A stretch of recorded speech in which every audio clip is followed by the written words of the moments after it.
Welcome back, Sports This Morning on Channels TV. You can be part of the using the hashtag basketball in Nigeria or women's basketball. Helen Ogunjimi is the D Tigress captain. She's talking to us about what happened in France. And before that break, you tried to let us understand that there's some sort of politics in women's basketball. Why should Belarus not want to play the D Tigress? I think they were a bit scared, but you know, it is what it is. You know, I mean, I wouldn't want to play us either. We came back and fought. I think every team in that tournament, they seen us when we were playing against Korea. Our first game, we had our jitters, and second game, we came out and fought, and nobody wanted to play us. That's our belief, you know. So.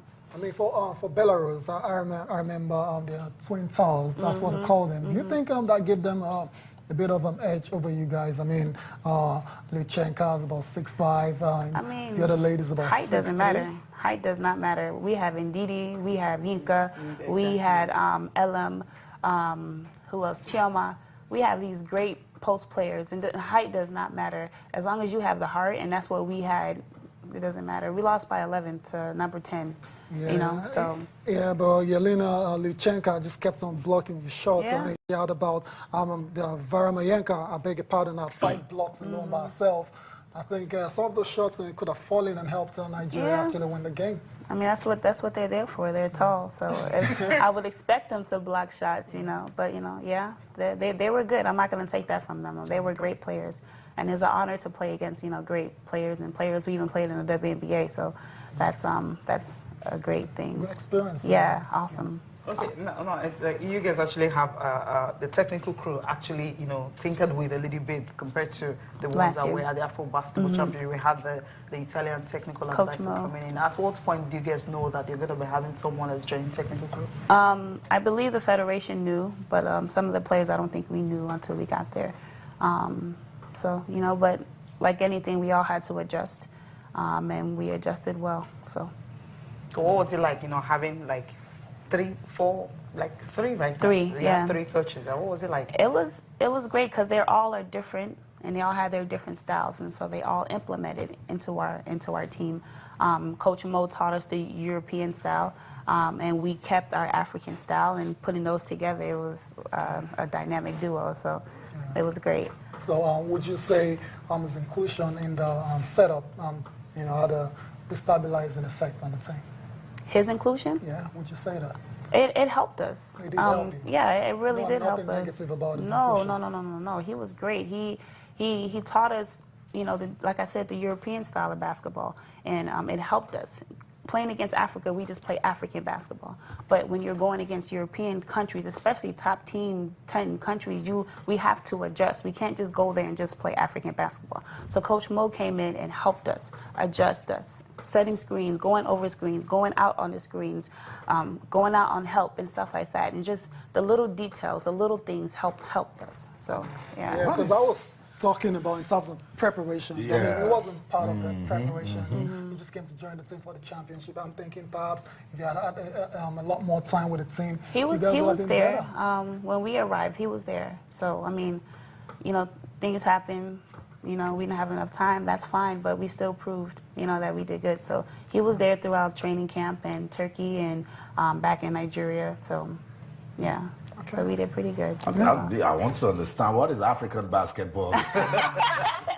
Nothing against African basketball, but there's a different style. America has their style, European has their style, African has their style, even Asia. We're strong, athletic, fast. We're and European is more finesse and shooting and everything. So that's what I'm saying is different. That's interesting. Yeah. Let's talk about grassroots basketball. Let's go back to the basics. I mean, that's the future of the Tigress. The under-17, they're going to the World Championships. Yeah. Do you have words for them? Oh man, we've been talking. I'm happy for them, because we practiced after them when we were in Abuja, and they would stay and watch, and we would watch them at the end of their practice, and they were working really hard. Shout out to Coach Adeka, I think that's him, and Coach Shola too. Yeah. They've been working really, really hard with them, and we've just been supporting them. But to the under-17, they already know because we've talked to them so many times. Just keep fighting. There's nothing else we can do but to fight, and I hope that's what they seen in us when we played our games, is to keep fighting. So, Awesome. Well, very important. Awesome. Okay, just to let you know that you can be part of the conversation. We're talking about women's basketball in Nigeria. On Twitter, we're channels_sports, and on Facebook, we're channels-sports. After this, what's next for D Tigers? It's going to be a very long break. Yeah. It's going to be a long break, but we will keep the core of our team and, you know, our coaches, and we'll get together, and again, everybody's going to be playing or doing their own things, and we'll get back together like we always do and conquer Afro basket. Yeah, talking about the Afro basket, I was really, really close. You could have had automatic qualification from that one. So close. Again, you know, but hey, it happens. It happens. No, because do you have regrets now? Like, if we had just pushed it all the way at the Afro basket, we won't go through this. Of course, who wants to go to another competition to try to qualify against, you know, other teams who were second and third place in their tournament, you know? But for me, I just see it as, you know, just a way that we just have to keep fighting, and I just thank God for it all, because, you know, if we didn't get to this tournament in France, they wouldn't even know who Nigeria was, to be honest. You know, they would just see Senegal and that's it. But now they see that Nigeria is coming up and we're fighting. So it's a great thing. Things happen for a reason. Yeah, so. you just have to learn from it and improve. Exactly. Let's just go back to the D Tigers. Ezine Kalu. Yes. What kind of player is she? When she made that shot, I should have seen the newsroom. Yeah, she's a fiery player. She plays. That's how she is off the court. She's fun. She's funny.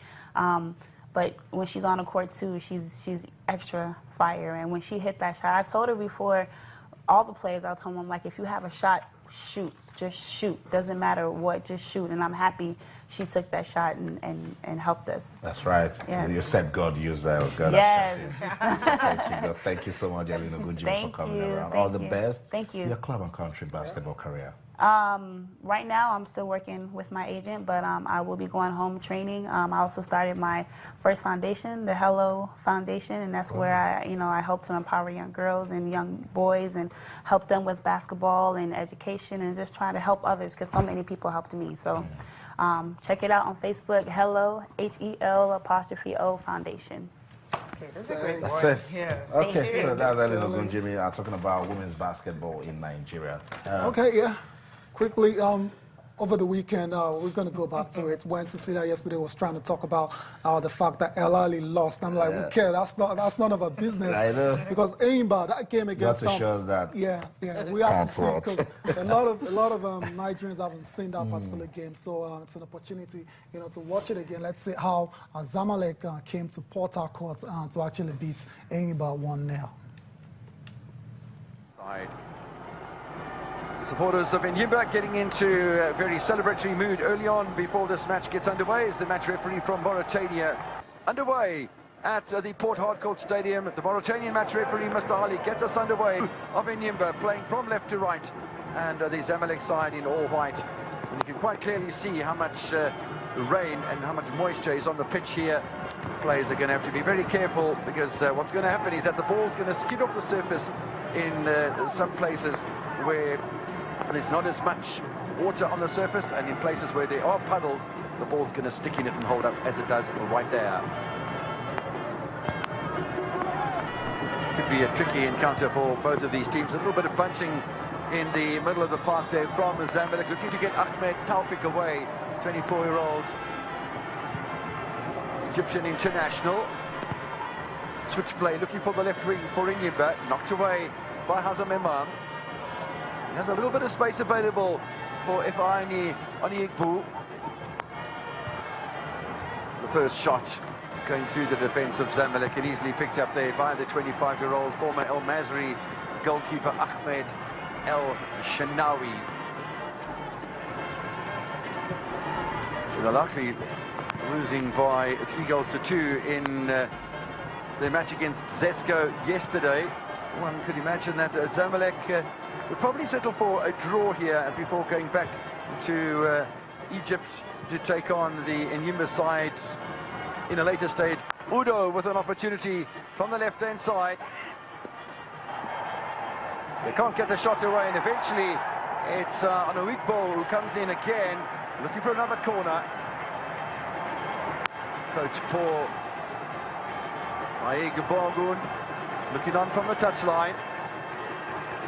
2 corners in a row here for the Nyimba side. Ugo with a corner. Knocked away by Ahmed Taufik. Akas looks to have it back for Nyimba. Benegu in the middle of the park for the Nigerian side, offside against Nyimba. Now suddenly a little bit of space wide by Ibrahim. Still Ibrahim. Cross ball, space in the area for Morsi. It's gone in, Morsi! First attack of any great significance from Zamalek, and they score. And that'll silence the Nyimba supporters. Look at the delight from the camp of the visiting Egyptians. Plenty of time still to play. We're only in the 8th minute. Morsi not picked up by the central defenders. Where was Ojo and Odoji? What will Nigeria do to Egypt? Like, when Egypt just hears Nigeria, they're just fired up and they want to go all the way win. So that's the painful story of the Imba Football Club of Aba. In the CAF Champions League, they lost their first game in the group phase to Zamalek of Egypt by a single goal. So it means they need to go to Egypt and also win. That's the charge. Stay focused.